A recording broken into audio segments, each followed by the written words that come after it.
CIGTV News Update, I'm Donna Bush. Thanks for joining us as always.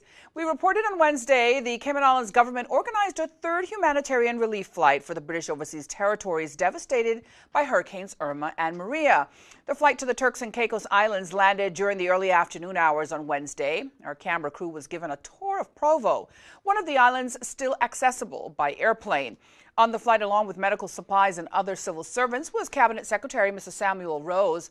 He told CIGTV that pre-joint and joint ministerial meetings held in London annually helped to set the foundation for himself and other government officials and knowing other colleagues in the hurricane-damaged overseas territories. So I know quite a few of the civil servants here. The Deputy Governor has visited the Cayman Islands. Some of the employees in the Office of the Premier in TCI, as well as the Office of the Deputy Premier, we have built up good relationships over the years. So via social media, via WhatsApp, whatever way was possible, the communication was very challenging because they were down, obviously, for periods of time, and you're obviously concerned for your colleagues from a humanitarian perspective, just for their well-being. But we've been in constant contact, discussing ways that we can provide assistance and trying to be creative in ensuring that while we can't provide all the construction material that they need, there's other things that we could do to help fill a gap and meet some immediate needs that they have identified. Once on the ground, our camera crew was given a tour of Providenciales. Provo is one of the islands, like I mentioned earlier, least damaged by the hurricanes. TCI Premier, the Honorable Charlene Cartwright Robinson, said she's grateful for the help received from the Cayman Islands. And we were unable to reach to our other islands in the chain, and the Cayman Islands police were the first airlift that touched ground in Turks and Caicos. We're indeed grateful, and they were here for well over a week. I believe it's almost 2 weeks. Everything is just running into one now. And so the team was here, and they helped transport myself and the governor and the police to other areas in the Turks and Caicos. We're indeed grateful. They were the first outside assistance and certainly valued assistance. We also were able to receive, have conversations with Alden, the Premier of Cayman Islands, and other persons.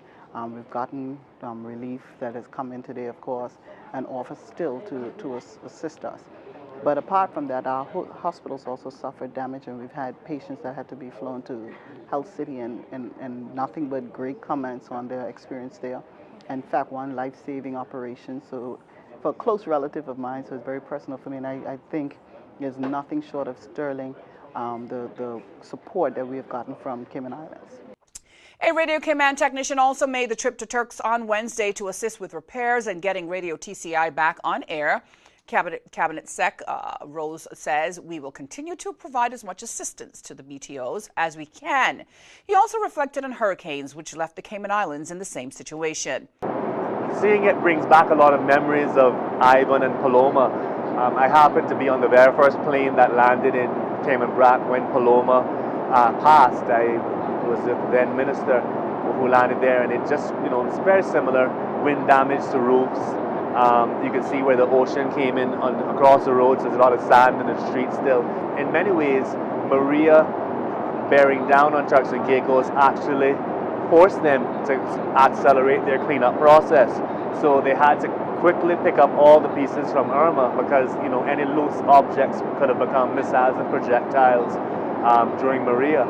So they really have the cleanup in hand. They're really working hard to get things going here in Providenciales.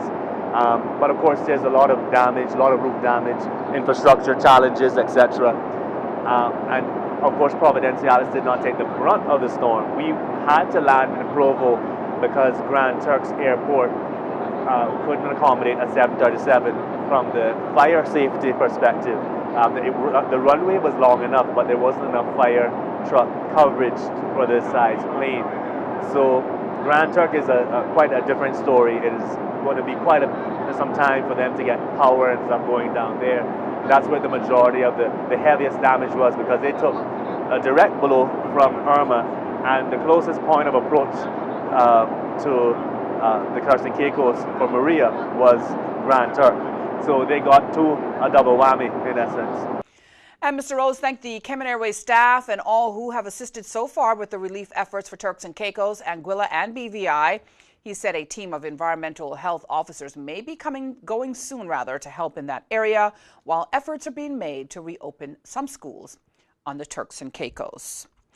Meantime, the Cayman Islands have been experiencing heavy rainfall over the past 48 hours, and with it has come lots of thunder and lightning.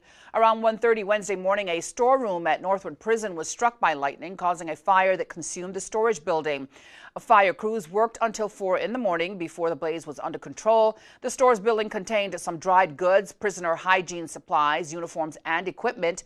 Additionally, all computer cables were located inside the burned building, so as a result, all computer and phone services were down at the men's prison for quite some time on Wednesday.